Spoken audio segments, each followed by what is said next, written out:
What's up, ladies and gentlemen? I am Rachel with Creative Space, and I am here today to talk about the Hunger Games, specifically book versus movie. So, I did this backwards for once in my life. I rewatched the movie first and then reread the book, which normally classic is you read the book first because it typically takes a little bit longer. I'd say on a scale of 1 to 10, the movie is about a 7 out of 10. I think they did a pretty good job with the characters. I think they captured the overall scope and the story of the book pretty well.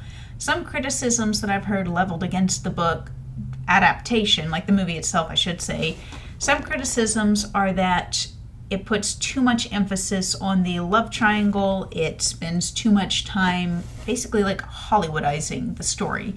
In a lot of ways, I think that's not unfounded. In a lot of ways, I think the movie was a pretty good adaptation. Now, people always say the book is better than the movie. There's a reason for that. 9 times out of 10, the book is better because the book has space to delve into character building and world building in a way that the movie does not. The book spends time building up characters who rebel against the Capitol, like the Avoxes, people who've had their tongues cut out and are turned into servants for rebelling against the Capitol, which is a fairly horrific thing. Avoxes in the movie series don't show up until like the 3rd movie, and Avox is front and center in this first book.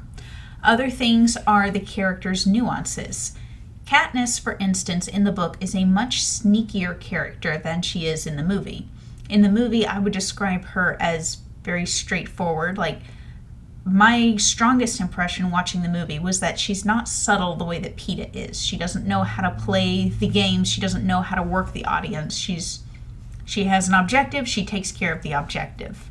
The book offers a lot more nuance, particularly in her relationship with Peeta, and it makes a lot of sense just in terms of the world itself.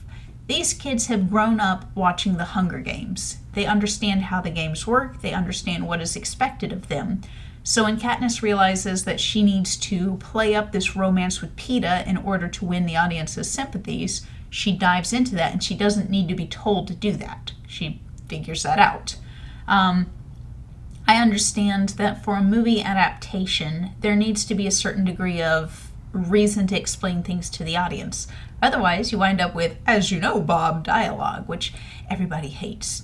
So Katniss not being fully aware of how the games work and how she needs to play things works as a means of conveying information, somewhat to the detriment of her character. Haymitch was fairly different in the book. In the movie, he's completely drunk the first time that he meets them. His drinking is alluded to a couple of times, and then it just vanishes. Poof. We are no longer alcoholic in this movie. In the book, he drinks constantly, and he tones down the drinking for the sake of Katniss and Peeta, but he never stops drinking. And the books really delve into the psychology of the winners of the Hunger Games. That, at the end of the book, Katniss realizes Haymitch is drinking partly because he spent the last 30 years mentoring kids who die. And he's spent the last 30 years living with the memories of what he did in the Hunger Games to survive. And it's really quite starkly brutal.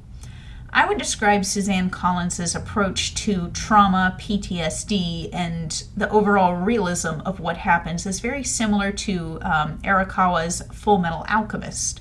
I watched the Brotherhood adaptation, that's 2009, I want to say.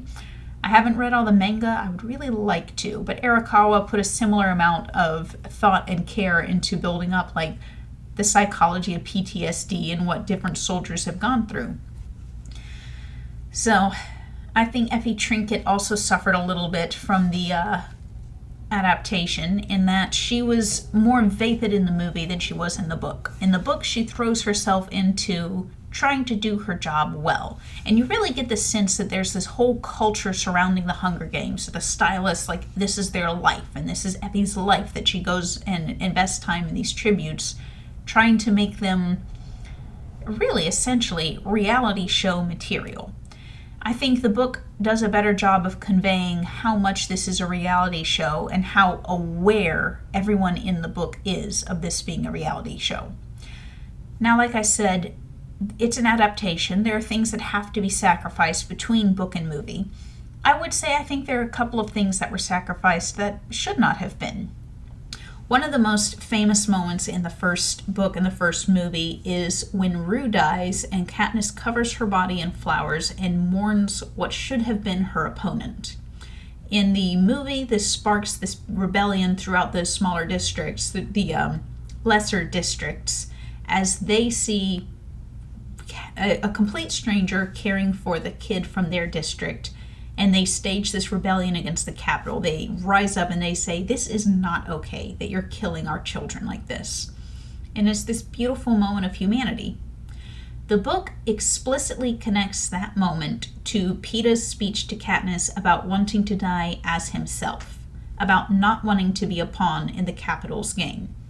So for Katniss in the book, that's not simply an emotional reaction. That's not just an outpouring of grief in this little girl who reminds her of her own little sister.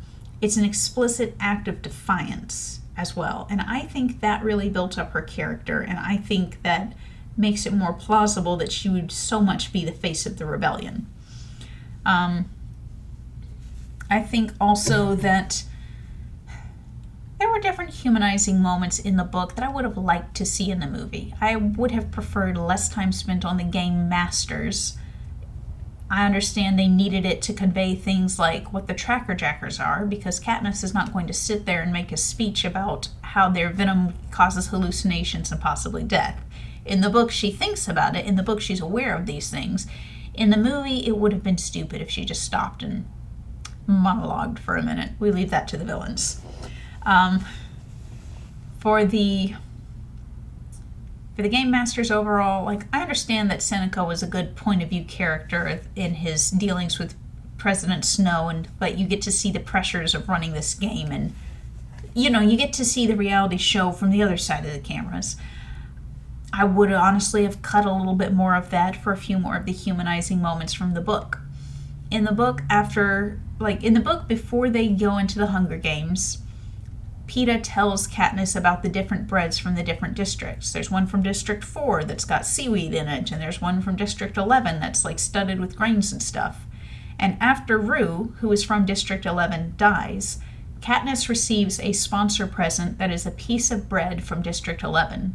And she realizes the people probably intended to send that to Rue, and when Rue died, they chose to send it to Katniss instead, a tribute who isn't even from their own district, as an act of gratitude for what she did for Rue's body, covering it with flowers and respecting it. And I liked that humanity. I liked the simple compassion and the solidarity.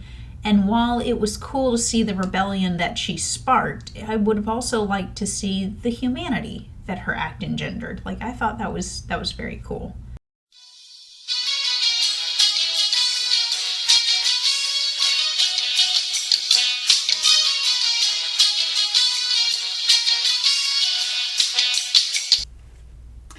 One thing that I forgot to mention earlier, which I absolutely 500% needed to mention in my review of Hunger Games, is water treatment. Because in the book, in her backpack, she gets this little vial of iodine that she uses to treat all of the water that she drinks instead of just gulping it straight from a pond like she does in the movie. Because, if you drink untreated water, that's how you die. And Katniss Everdeen, of all people, who has all of these survival skills and knows how to survive in the wilderness, would know not to drink untreated water or she's gonna get dysentery. So if you go hiking, don't just drink straight from a creek. Unlike Katniss Everdeen, who is fictional, you will die a very real and very unpleasant death. So you can blame the producers for that. The other thing that I should have mentioned is her family. Because in the books, her dead father is this big presence in her life. He's the one who taught her how to hunt. He taught her to sing. He taught her how to identify a bunch of different plants that she can eat to survive. And it just, in the movie, he's this blink and you miss it memory that he got blown up in a mine accident. That's kind of it. But in the movie, in the book rather, he's still a presence in her life, and I thought that was really sweet. And then her mom and Prim also are just this constant motivation, and she thinks of them with fondness. Her her mom also is like a skilled healer in her own right, and she's training Prim, and particularly for like the future books, I think that's a very important character detail, and it fleshes the characters out a lot more, you know? I was glad that they included her mom's depression when she tells her, don't clock out like you did when Dad died, you know, you've got to be there for Prim. So they kept that element, which was good. But, yeah, that's it for this video, unless I think of something else that I forgot. So, see y'all with the Hunger Games video, the Catching Fire video. Like and subscribe.